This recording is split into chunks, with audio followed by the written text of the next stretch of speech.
أعوذ بالله من الشيطان الرجيم بسم الله الرحمن الرحيم ما كان للمشركين أن يعمروا مساجد الله شاهدين على أنفسهم بالكفر أولئك حبطت أعمالهم وفي النار هم خالدون إنما يعمر مساجد الله من آمن بالله واليوم الآخر وأقام الصلاة وآتى الزكاة ولم يخش إلا الله فعسى أولئك أن يكونوا من المهتدين.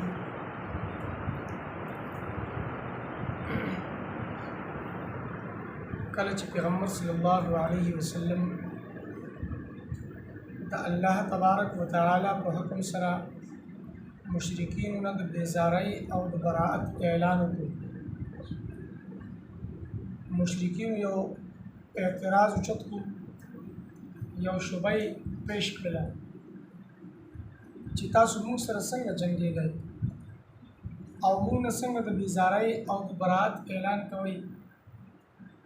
حال دا دی چې موږ د بیت الله شریف خدمت کې لګیا یو او موږ د بیت الله شریف تعمیر کړی دی. د بیت الله شریف د صفای انتظام موږ کوو، ضرورياتو انتظام موږ کوو او په دې کې موږ بندگی او عبادت کوو، د دې موږ خدمت کوو. نو دا هغه جواب په دې آیتونو کې ذکر شو چې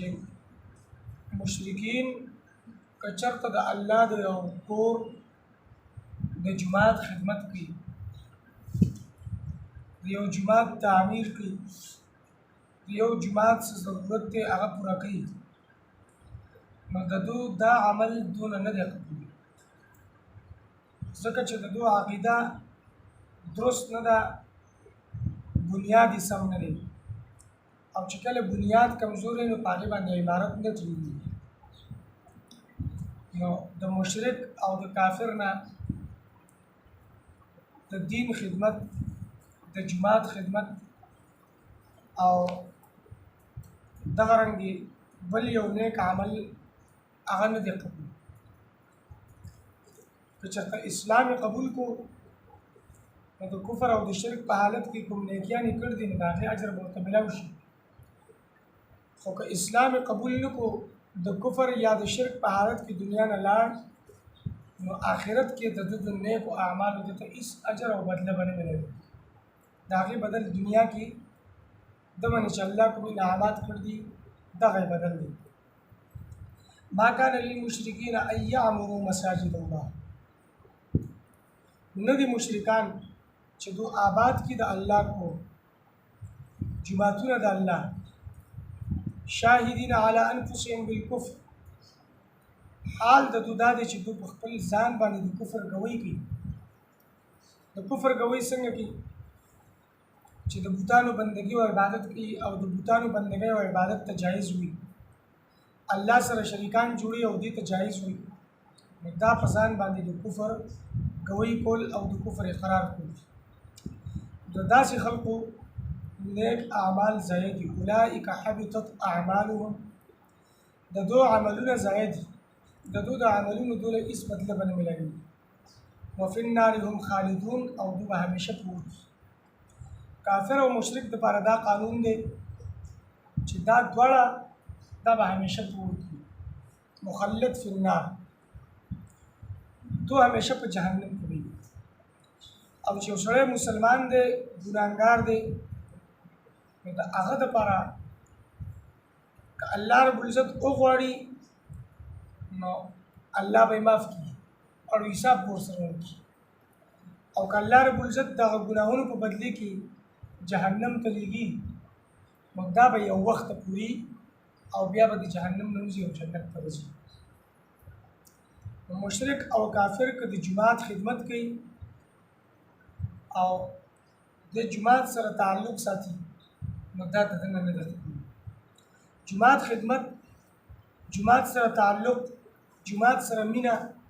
دا د چا به قبلیږي؟ حالانکه یو حدیث کې د وو کسانو ذکر راځي چې دا اووه کسان په ورځ د قیامت د الله د عرش د سوري لاندې دي. نو په هغې کې یو هغه کس دی چې د هغه زړه جومات سره نښتی دی، چې دی د جومات نه بهر وځي نو په زړه کې دغه سوچ او فکر دی چې کله به واپس جومات ته ځي. مینه یې د جومات سره محبت دی، ایماندار دی، جومات سره مینه محبت دی، نو دی به د الله د عرش د سوري لاندې. خو که مشرک او کافر دی نو ته ته په هغه ورځ باندې هېڅ سوری به نه حاصلېږي، هېڅ سوری به ده ته نه میلاوېږي. د جومات د آبادولو اصل حقداران څوک دي؟ انما یعمر مساجد الله من آمن بالله والیوم الاخر. یقینا آبادی جوماتونه د الله هغه څوک چې ایمان په الله راوړي، ورځ د آخرت باندې د دې ایمان دی، لکه ایمانیت دي، په الله ایمان راوړ دی،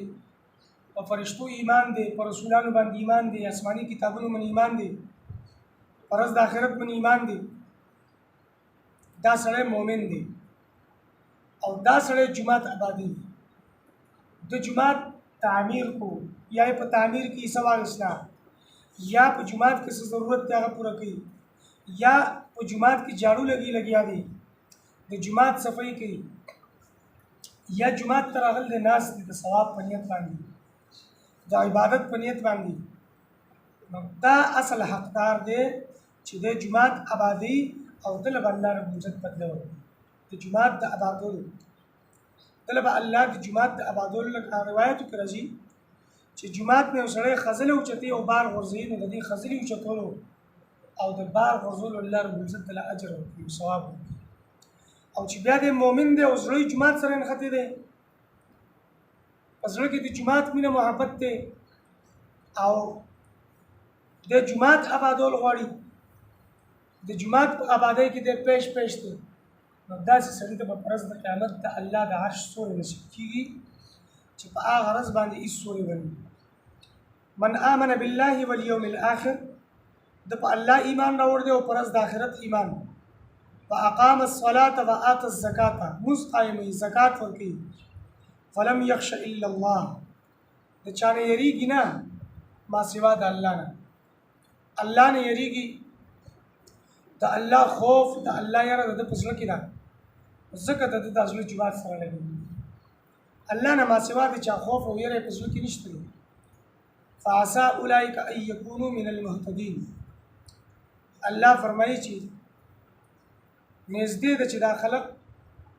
د هدایت موندونکي نه دي، سمه لاره دي، هدایت یافته دي، او د دې عمل چې دو د الله جومات آبادی، هغه بیت الله شریف دی او هغه بل یو جومات دی. کوم یو جومات آبادی د اخلاص په نیت سره د الله د رضا دپاره او د داسې سړي دپاره بدلي او د داسې سړي دپاره انعامات. بل طرف ته وعیدات هم راغلي دي، لکه د یهودو نصاراو متعلق چې راځي، عبادت خانې به ډېرې خوبصورتې وي لیکن عبادت والا به نه وي. او داسې روایتو کې راځي په ورځ د قیامت نه قیامت ته نږدې یو علامت د قیامت دا دی چې خلک به جوماتونه ښایسته جوړي، فخر به پرې کوي چې زموږ جومات د بل جومات نه ښایسته دی. جومات آبادولو والا به څوک نه وي، جومات ته د تلو والا او جومات کې حاضرۍ کولو والا به څوک نه وي. چې دی جومات ته حاضر شي، دی په جومات کې کښېني، دی د مونځ انتظار وکړي، دی مونځ وکړي په جومات کې، دی جومات له وخت ورکړي. جومات له وخت ورکول دا هم د عباداتو نه دي، دا هم عبادت دی